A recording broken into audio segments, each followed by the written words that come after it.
చంద్రబాబు నాయుడు ఎవరిని ఎట్లా పట్టకు రావాలి, ఏ విధంగా నడపాలి చేసే. ఇప్పుడు చంద్రబాబుని కూటమి చేల్చడానికి అనేక రకాల ప్రయత్నాలు చేస్తారు.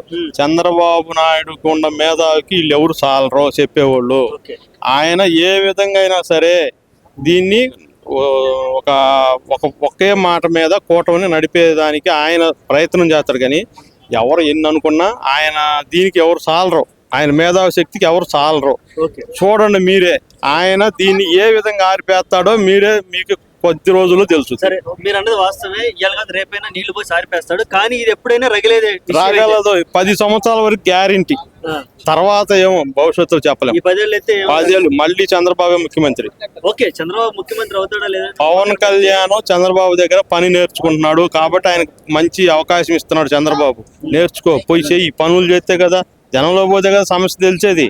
అందుకని ఆయనకు ఆ అవకాశం ఇస్తున్నాడు. కానీ దాన్ని చూసే వాళ్ళకి ఎట్లుందంటే గిట్టని వాళ్ళకి అది బాధగా ఉంది.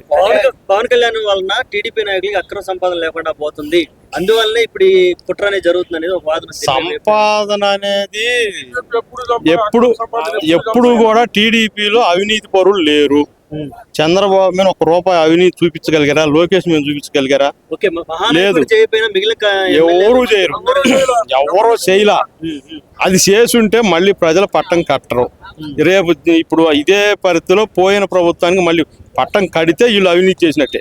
19లో చేశారు, ఏది కాదు, 19లో వీళ్ళు కూటమి చీలింది కాబట్టి 14లో కలిసి చేశారు, వచ్చింది. చీలారు కాబట్టి మెజార్టీ ఓట్లన్నీ పవన్ కళ్యాణ్ చీల్చాడు కాబట్టి ఇలా ఇవన్నీ సీట్లు దెబ్బతిన్నాయి. ఓట్లు చీల్చాడు కాబట్టి ఈ సీట్లు దెబ్బతిన్నాయి. ఇప్పుడు చీల్చలేదు కాబట్టి అన్ని సీట్లు వచ్చినాయి. రేపైనా అంతే వస్తాయి. చీల్తే అందరికీ ఇబ్బంది. కూటమిలో కూడా ఇప్పుడు జరుగుతున్న పరిణామాలు దృష్టిలో పెట్టుకుని పవన్ కళ్యాణ్ ఎటువంటి నిర్ణయాలతో ముందుకెళ్తే రేపు రాజకీయ భవిష్యత్తు బాగుంటుంది అనుకుంటున్నారు? పవన్ కళ్యాణ్ పరంగా, ఓన్లీ పవన్ కళ్యాణ్ ఎప్పుడు కూడా చంద్రబాబును అనుసరించుకొని ముందుకు నడిస్తే భవిష్యత్తు బాగా ఉంటది. వాళ్ళని సొంతంగా ఎదగాల్సిన అవసరం కూడా ఉంది. సొంతంగా ఎదుగుతాడు. చంద్రబాబును అనుసరించుకొని నడిస్తే ఎదుగుతాడు. వ్యతిరేకిస్తే ఒకరి కిందే ఉండలేరు. ఎందుకు ఉండకూడదు? ఇప్పుడు తండ్రి కొడుకులు నలుగురిని అంటాడు, నలుగురిని ఏదో ఒక రీతిలో పట్టుకొస్తున్నాడుగా. అట్నే పెద్దోడు చంద్రబాబు నాయుడు వీళ్ళని కూడా అట్లే పట్టుకొస్తాడు. నువ్వు ఈ పని చేయి, నువ్వు ఈ పని చేయి చెప్తాడు, అనుభవం నేర్పుతాడు. అంతే తప్ప చంద్రబాబు నాయుడు కూటమిని చీలనీయుడు. పవన్ కళ్యాణ్ చంద్రబాబుకి వ్యతిరేకం వ్యతిరేకం కాడు. పవన్ కళ్యాణ్ చంద్రబాబుకి వాళ్ళంతా ఒకే మాట మీద నడుస్తారు. ఇంకా 10 ఏళ్ళ వరకు ఎలాంటి డోకా లేదు కూటమికి.